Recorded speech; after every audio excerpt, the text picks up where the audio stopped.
দুটি অপ্রত্যাশিত শক্তি পাকিস্তান এবং সৌদি আরব হাত মিলিয়েছে এক যুগান্তকারী সামরিক চুক্তিতে। এই চুক্তি কি মধ্যপ্রাচ্যে নতুন ন্যাটোর জন্ম দিচ্ছে?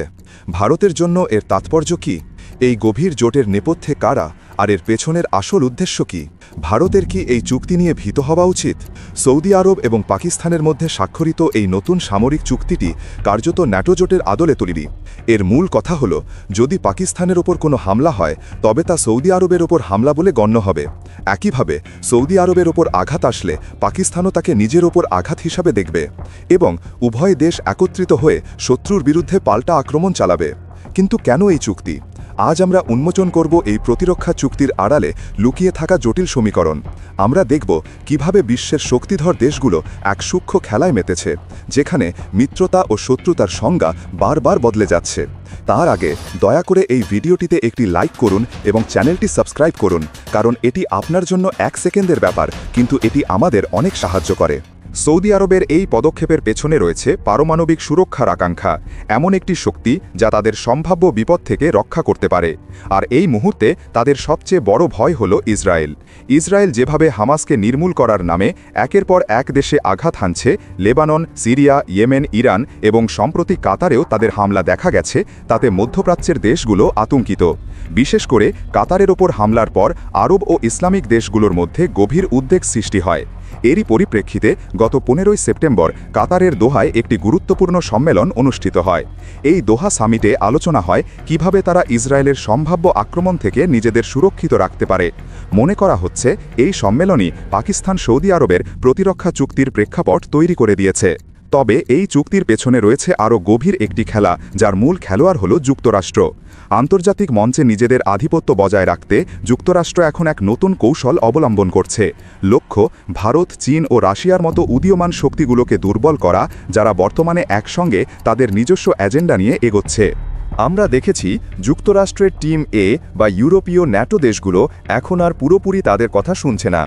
যেমন ভারতের উপর শতভাগ শুল্ক আরোপের নির্দেশ মানেনি, রাশিয়া ও চীনের সঙ্গে বাণিজ্য বন্ধ করতেও তারা রাজি হয়নি।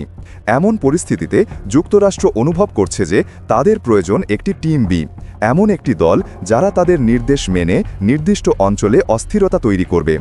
আর মধ্যপ্রাচ্যের দেশগুলোকেই যুক্তরাষ্ট্র তাদের টিম বি হিসাবে দেখছে।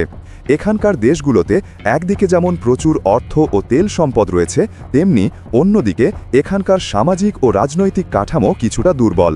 ইয়েমেন, সিরিয়া, ইরাক বা কুয়েতের মতো দেশগুলোতে বিভিন্ন গোষ্ঠীর মধ্যে দীর্ঘদিনের গৃহযুদ্ধ চলে আসছে। এদেরকে সহজেই উস্কানি দিয়ে একে অপরের বিরুদ্ধে ব্যবহার করা যায়। এই দেশগুলোতে তুলনামূলকভাবে কম বৈজ্ঞানিক মেজাজ, সায়েন্টিফিক টেম্পারেমেন্ট থাকায় তাদের সহজে চালিত করার ক্ষেত্রে যুক্তরাষ্ট্রের সুবিধা হয়। যুক্তরাষ্ট্রের পরিকল্পনা হল এই দেশগুলোকে এক ছাতার তলায় নিয়ে আসা, যাতে তারা একটি অভিন্ন শত্রুর বিরুদ্ধে একজোট হতে পারে। আর ক্ষেত্রে ইসরায়েলকে একটি কৌশলগত হাতিয়ার হিসাবে ব্যবহার করা হয়েছে। ইসরায়েলের হামাস বিরোধী অভিযানগুলোকে এমনভাবে পরিচালনা করা হয়েছে যাতে মধ্যপ্রাচ্যের দেশগুলোতে আতঙ্ক ছড়িয়ে পড়ে এবং তারা নিজেদের মধ্যে নিরাপত্তা জোট গড়তে বাধ্য হয়। দোহা সামিটের প্রেক্ষাপটও এই পরিকল্পনারই অংশ ছিল। এটা ভাবা অসম্ভব যে যুক্তরাষ্ট্রকে না জানিয়ে বা তাদের সম্মতি ছাড়া কাতার এমন একটি বড় আন্তর্জাতিক সম্মেলন আয়োজন করতে পারে। কাতার, যেখানে যুক্তরাষ্ট্রের অন্যতম বৃহৎ সামরিক ঘাঁটি রয়েছে, সেই দেশটি এই সম্মেলনের আয়োজন করে। এরপরই আসে সৌদি আরবের ভূমিকা। যুক্তরাষ্ট্র সৌদি আরবকে ক্রমাগত চাপ দিয়ে চলেছে। সম্প্রতি সৌদি আরব ব্রিক্স জোটে যোগদানের আগ্রহ দেখালেও শেষ পর্যন্ত তারা এর পূর্ণ সদস্য হতে পারেনি এবং গুরুত্বপূর্ণ বৈঠকগুলো এড়িয়ে গেছে। এর পেছনেও যুক্তরাষ্ট্রের চাপ ছিল।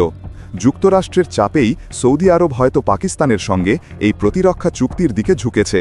সৌদি আরবকে এমন একটি পারমাণবিক শক্তিধর দেশের সঙ্গে জোটবদ্ধ করার মাধ্যমে যুক্তরাষ্ট্র এক ঢিলে 2 পাখি মারতে চাইছে।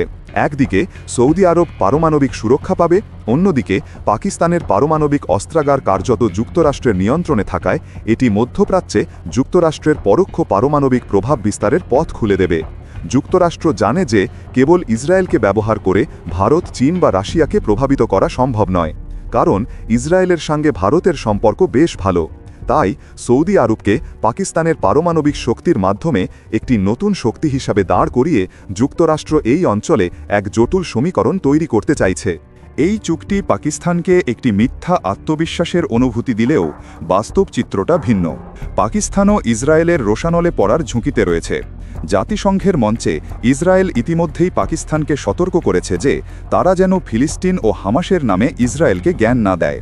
ইসরায়েল পাকিস্তানকে মনে করিয়ে দিয়েছে ওসামা বিন লাদেন কোথায় লুকিয়েছিলেন, যা পুরো বিশ্ব জানে। শুধু তাই নয়, ভারত ও ইসরায়েলের গোয়েন্দা সংস্থাগুলোর মধ্যে নিবিড় তথ্য আদান প্রদান চলছে।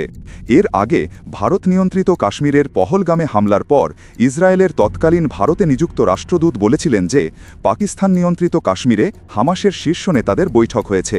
হামাস যদি পাকিস্তানের মাটিতে নিজেদের কার্যক্রম চালায়, তবে ইসরায়েল যে পাকিস্তানের ওপর হামলা চালাতে দ্বিধা করবে না তা বলাই বাহুল্য। পাকিস্তানের জামাতে ইসলামীর মতো সংগঠনগুলো প্রকাশ্যেই পাকিস্তানে হামাসের কার্যালয় খোলার দাবি জানিয়েছে। এই তথ্যগুলোই প্রমাণ করে যে হামাসের উপস্থিতি পাকিস্তানে রয়েছে, যা পাকিস্তানকে ইসরায়েলের নিশানায় রেখেছে।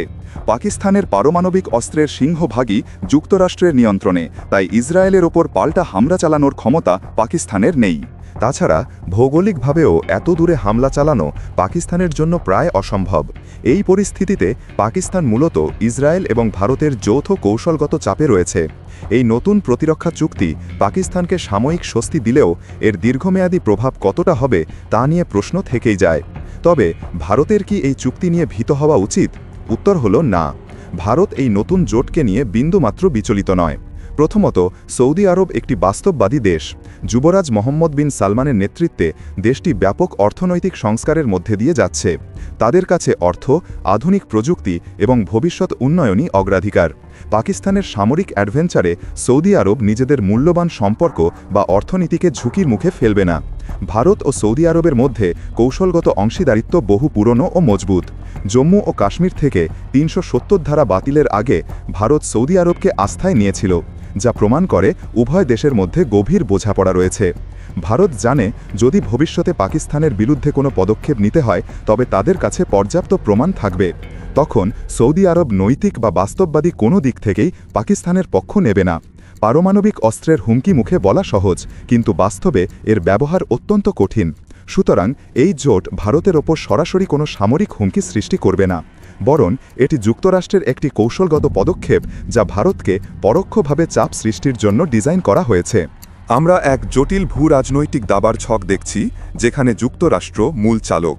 ইসরায়েলের আক্রমণ, সৌদি পাকিস্তান জোট এবং মধ্যপ্রাচ্যের অস্থিরতা সবই এক বৃহত্তর কৌশলের অংশ। ভবিষ্যতে আমরা ইসরায়েলের আরও অনেক দেশে হামলা দেখতে পারি। পাকিস্তানের দিক থেকে আরও উস্কানিমূলক বক্তব্য আসতে পারে এবং যুক্তরাষ্ট্র এই টিম বি দেশগুলোকে ব্যবহার করে আঞ্চলিক শক্তিগুলোকে দুর্বল করতে চাইবে। তবে ভারত তার নিজস্ব জাতীয় নিরাপত্তা ও স্বার্থ রক্ষায় বদ্ধপরিকর। যুক্তরাষ্ট্রের এই কৌশলগত চালগুলো ভারতকে বিচলিত করতে পারবে না। নয়াদিল্লি তার নিজস্ব নীতিতে অবিচল থাকবে এবং জাতীয় নিরাপত্তা নিশ্চিত করার জন্য যা প্রয়োজন তাই করবে। এই অঞ্চলে ক্ষমতার সমীকরণ ক্রমাগত বদলে যাচ্ছে। এই নতুন অধ্যায়ে আর কি নাটকীয় ঘটনা ঘটে তা জানতে আমাদের অপেক্ষা করতে হবে। সময়ের সাথে সাথে এই জটিল নাটকের আরও অনেক অজানা দিক উন্মোচিত হবে।